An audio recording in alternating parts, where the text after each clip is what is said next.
एक बार एक लड़की ने एक एंट्रेंस एग्जामिनेशन को क्रैक करने की बहुत कोशिश करी, बहुत मेहनत करी, लेकिन उसके बाद भी वो उसको क्रैक नहीं कर पाई, जिसकी वजह से वो अंदर से पूरी तरह से टूट गई, बहुत परेशान रहने लग गई, दुखी रहने लग गई।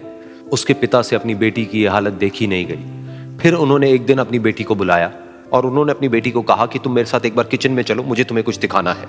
किचन में पहले से ही उन्होंने गैस स्टोव के ऊपर 3 बोल रखे हुए थे। फिर उन्होंने उन तीनों बोल्स के अंदर पानी भरा, एक के अंदर कुछ आलू डाले, एक के अंदर कुछ अंडे और एक के अंदर कॉफी बीन्स, और उसको उबलने के लिए छोड़ दिया। उसके बाद में 5 मिनट हो गए, 10 मिनट हो गए, 20 मिनट हो गए, और वो वहां पर खड़े रहे अपनी बेटी के साथ में और उसको देखते रहे।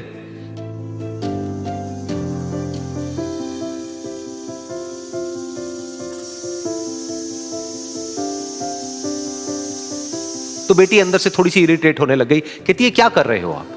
तो उसके पिता ने कहा कि सिर्फ 1 मिनट और रुको, तुमको सब समझ आ जाएगा। फिर उसके बाद में एक एक करके उन्होंने गैस स्टोव को बंद किया और जो पहला बोल था उसमें से आलू निकाले और निकाल करके एक प्लेट पे रख दिए। दूसरे बोल में से उन्होंने वो अंडे निकाले और निकाल करके एक और प्लेट में रख दिए, और तीसरे बोल में से जो कॉफी थी उसको छान करके एक कप के अंदर भर दिया और वो वहीं सामने स्लैब पे रख दिया और अपनी बेटी से पूछा कि तुम्हें क्या दिख रहा है? तो उनकी बेटी को थोड़ा सा गुस्सा आ गया। उसने कहा कि इसमें देखना क्या है, एक में आलू है, एक में अंडे हैं और एक में कॉफी है। तो उसके पिता ने कहा कि एक बार इनको छू करके देखो, शायद तुम्हें कुछ समझ आए। तो उसने सबसे पहले आलूओं को छुआ, तो जब उसको छुआ और थोड़ा सा दबाया तो वो बिल्कुल सॉफ्ट हो चुके थे। तो उसके बाद में उसके पिता ने उन अंडों को तोड़ा तो वो हार्ड थे।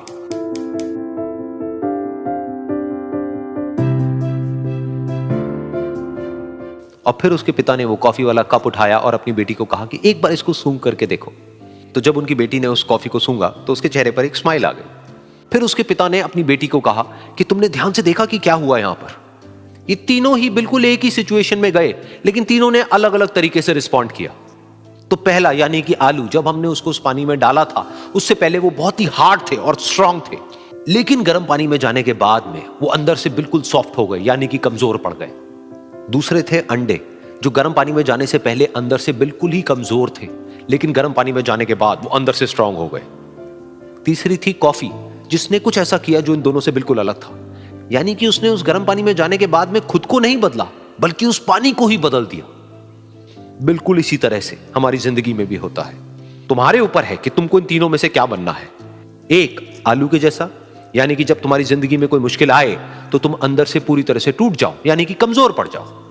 दूसरा, अंडे के जैसा, यानी कि जैसे ही तुम्हारी जिंदगी में कुछ मुश्किलें आए, वो मुश्किलें तुमको अंदर से तोड़े नहीं, बल्कि तुम अंदर से और स्ट्रांग हो जाओ। या फिर तीसरा, यानी कि कॉफी के जैसा, मतलब कि जब तुम्हारी जिंदगी में कुछ मुश्किलें आए तो तुम ना सिर्फ उन मुश्किलों का डट करके सामना करो, बल्कि अपनी जिंदगी को ही बदल दो। महफिल भी रोएगी, हर दिल भी रोएगा, डूबेगी कश्ती मेरी तो साहिल भी रोएगा। इतना प्यार बांटूंगा इस दुनिया में ऐ मेरे दोस्त कि मेरे मरने के बाद मेरे आशिक तो क्या मेरा कातिल भी रोएगा। हम आप सब लोग को कहना चाहेंगे इस तरह से मानसिकता से हटिए। हम सब क्या है, कोई ऊंच नीच नहीं है, कोई बड़ा जात कोई छोटा जात नहीं, हम सब एक हिंदुस्तानी हैं। हम सबको एकदम मिलजुल कर रहना चाहिए, इतना हंसी मजाक करके, इतना खुशी से रहना चाहिए कि किसी को पता ही नहीं चले भैया कौन इसमें बड़ा कौन छोटा, एकदम मिल के रहना चाहिए। कहते हैं ना कि मैं, और दुनिया में ना किसी भी समस्या है भाई, उसका सबसे अच्छा एक टोल फ्री नंबर है। दुनिया की कोई भी समस्या का सबसे टोल फ्री नंबर है दोस्त। एक बढ़िया दोस्त बनाओ भाई, 2-4 लोगों का, और उनसे ही आप पढ़ाई लिखाई हर तरह के डिस्कस करते रहो। दोस्त से बढ़िया टोल फ्री नंबर कोई नहीं है, हर चीज का इलाज है। और कुछ दोस्त जिंदगी में तो ऐसे बनाओ ना जो आपकी प्रॉब्लम को वैसे ही समझ जाए जैसे डॉक्टर की लिखावट मेडिकल स्टोर वाला पढ़ लेता है। और एक बात और, ये जो अच्छी किताबें होती हैं और अच्छे दोस्त होते हैं ना, जल्दी समझ में नहीं आते हैं, लेकिन इसलिए दोस्ती बहुत अच्छे सोच समझ के कीजिएगा, क्योंकि कहा जाता है कि एक आम 10 आम को सड़ा सकता है, लेकिन 10 अच्छा आम एक सड़े हुए आम को कभी ठीक नहीं कर सकते हैं। इसलिए अगर आपको कोई आपके सर्किल में, कोई आपके करियर में कोई बाधा आता है तो तुरंत बाहर कीजिए, उनसे कोई इग्नोर मत कीजिए। जिंदगी जो है ना वो एक एग्जाम की तरह है, और इस एग्जाम में ना ज़्यादातर लोग फेल हो जा रहे हैं। क्यों फेल हो रहे हैं? क्योंकि वो एक दूसरे का नकल कर रहे हैं और उनको पता ही नहीं है कि सबका क्वेश्चन पेपर अलग है। इसीलिए फेल हो रहे हैं। तो ज़िंदगी में सबकी समस्याएं अलग होती हैं। आप दूसरे की समस्या से केवल साहस ले सकते हैं, उसका तरीका नहीं अपना सकते। हिम्मत बनाए रखिए कि नहीं, हमें भी इस सफलता को पाना है। और ये ज़िंदगी जो है ना, एक अजीब सी रेस है यार, समझ में नहीं आता है। अगर तेज भागिएगा तो आपके अपने पीछे छूट जाएंगे, और धीमे दौड़िएगा तो आपके अपने ही आपको पीछे छोड़ के चले जाएंगे। इसलिए ज़िंदगी की रफ्तार इतनी बनाए रखो यार कि भले दुश्मन आगे निकल जाए, लेकिन एक दोस्त पीछे नहीं छूटना चाहिए। अपनी ज़िंदगी में हौसला बना के रखिए।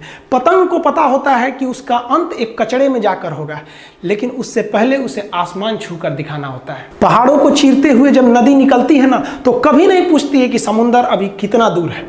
और नदी में गिरने से तो कभी किसी की मौत नहीं होती है, मरता तो वही है जिसे तैरना नहीं आता है। तो हम सब परिस्थितियों के आगे हार जाते हैं, हम हार जाते हैं। परिस्थितियां सबके सामने होती है, जो डट के रहा उसे मंजिल मिली, और जो नहीं डटा वो हार के चला गया।